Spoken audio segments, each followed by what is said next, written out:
उत्तराखंड में हिंदूवादी संगठन लगातार किसी न किसी बहाने से मुसलमानों को निशाना बनाते हैं।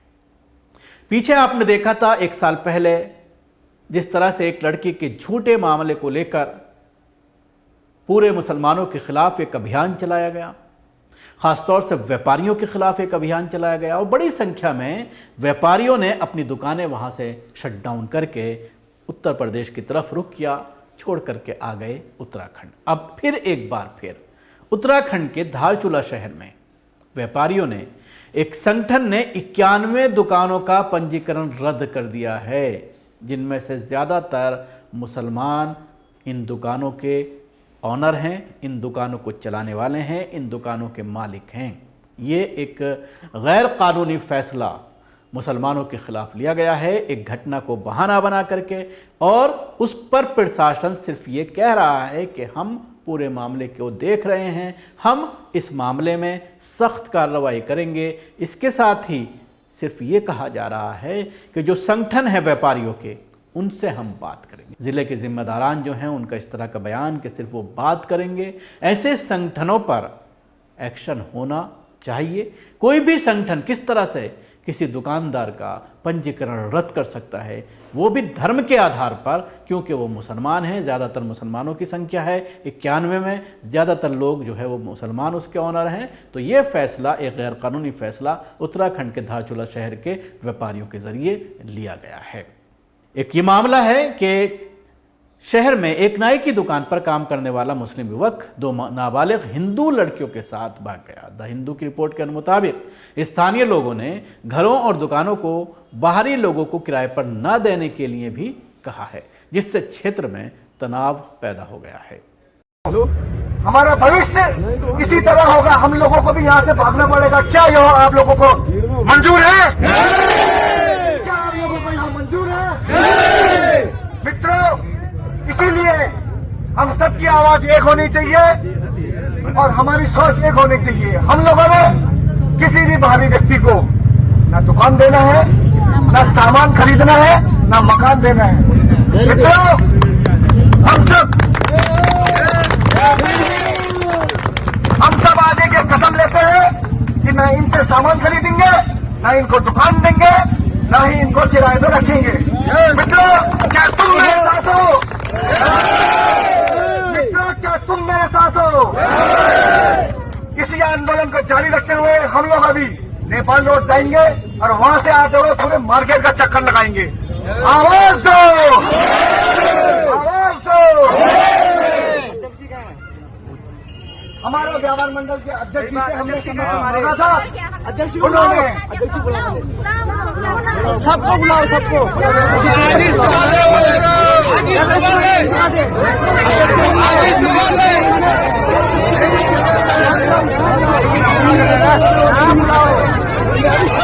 अभी जिधर बैठे हैं अध्यक्ष, उन्हीं की बात हम करते हैं।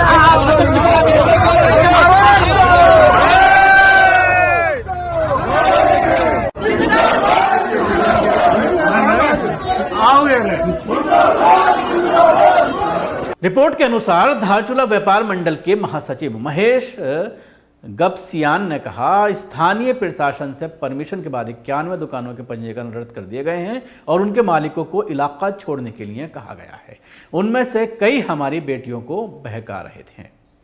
उन्होंने आगे कहा है कि बरेली का एक नाई पिछले महीने 2 नाबालिग लड़कियों को बहला फुसला कर ले गया। इसके बाद हमने ऐसे 91 दुकानदारों की पहचान की है जो यहां अवैध रूप से कारोबार कर रहे थे। उन्होंने व्यापार मंडल के साथ पंजीकरण नहीं कराया, जो कि उत्तराखंड में जरूरी है। रिपोर्ट के मुताबिक जिन 91 दुकानदारों का रजिस्ट्रेशन रद्द किया गया है, उनमें से करीब 85 मुसलमान हैं। हालांकि द टेलीग्राफ का कहना है कि ये सभी दुकानें मुसलमानों की हैं। गबरियाल ने कहा है कि एसोसिएशन ने 2000 से पहले दूसरे राज्यों से यहां आए सभी व्यापारियों का पंजीकरण रद्द करने का भी फैसला किया है। उन्होंने कहा, अब तक शहर के कुल 175 व्यापारियों की पहचान की गई है। ये सभी पश्चिमी उत्तर प्रदेश के रहने वाले हैं। अगर हम बाहरी लोगों को यहाँ से हटा देंगे तो स्थानीय युवा व्यवसाय शुरू करने और आजीविका कमाने में सक्षम होंगे।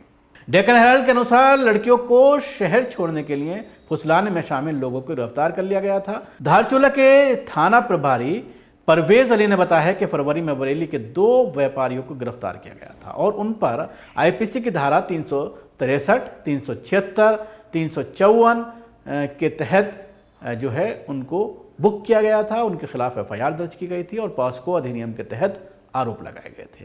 जिला प्रशासन ने कहा है कि बहिष्कार का आह्वान करने वालों के खिलाफ कार्रवाई की जा रही है। हालांकि जैसा कि आपने देखा कि जो एसोसिएशन है उनका ये कहना है कि हमने जिला प्रशासन से बात करने के बाद इन 91 दुकानदारों का रजिस्ट्रेशन रद्द किया है। अब ये खानापूर्ति की जा रही है क्योंकि मामला गरमाया हुआ है और जिला प्रशासन इसमें खानापूर्ति करके ये कह रही है कि हम उनसे बात करेंगे। आपको एफआईआर करनी चाहिए। ऐसा गैरकानूनी काम सिर्फ धर्म के आधार पर, जिन्होंने अगर किसी लड़की को पहला फुसला करके ले भी गए हैं या उनको किडनैप किया है, उनको भगा कर ले गए हैं, तो उनके खिलाफ एफआईआर दर्ज की गई, उनको गिरफ्तार किया गया और उचित धाराओं में एफआईआर दर्ज करके उनको बुक किया गया है। कानून अपना काम कर रहा है, लेकिन उसके बावजूद मुसलमानों के खिलाफ इस तरह से धर्म के आधार पर यह पूरी नफरत फैलाना, धर्म के आधार पर कार्रवाई करना, ये इस पर न सिर्फ जिला प्रशासन बल्कि पुलिस को भी इसमें एक्शन लेना चाहिए। पिथौरागढ़ की जिला मजिस्ट्रेट रीना जोशी ने कहा है, हमने उन तथ्यों के खिलाफ एफआईआर दर्ज की है जिन्होंने दुकान मालिकों को अपनी दुकानें बंद करने के लिए मजबूर किया। किसी भी गैर कानूनी गतिविधि की अनुमति नहीं दी जाएगी। शहर में व्यापार करने वाले बाहर के व्यापारियों को पूरी सुरक्षा दी जाएगी। धारचूला के उप विभागीय मजिस्ट्रेट मंजीत सिंह ने कहा है कि हम लोगों से शांति बनाए रखने की अपील करते हैं। दुकानदारों ने कुछ मुद्दे उठाए हैं और हम जल्द ही उनके संघ के नेताओं के साथ उन पर चर्चा करेंगे।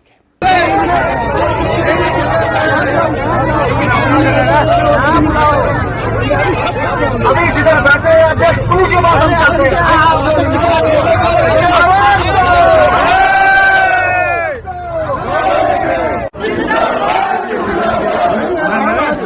आओगे जिंदाबाद जिंदाबाद जिंदाबाद, भारत माता की क्षेत्र के गद्दारों को जूते मारो सालों को, क्षेत्र के गद्दारों को जूते मारो सालों को, जो नहीं है साथ में पूरी पहले हाथ में। क्षेत्रीय एकता जिंदाबाद जिंदाबाद जिंदाबाद क्षेत्रीय एकता जिंदाबाद जिंदाबाद जिंदाबाद क्षेत्रीय एकता जिंदाबाद जिंदाबाद जिंदाबाद क्षेत्रीय एकता जिंदाबाद जिंदाबाद।